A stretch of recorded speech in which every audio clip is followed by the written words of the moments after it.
How can carbon monoxide be formed during the combustion of hydrocarbon molecules? Well, carbon monoxide is a product of incomplete combustion. So we get incomplete combustion with the combustion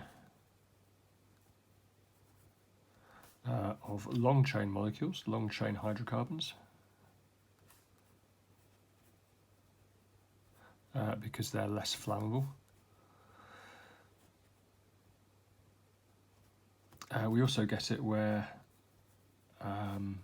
there is insufficient oxygen, and that's the answer I would write: insufficient oxygen. So long chain molecules are certainly more likely to undergo incomplete combustion, but where there is insufficient oxygen is probably the better answer. All these questions on outramhighchemistry.com.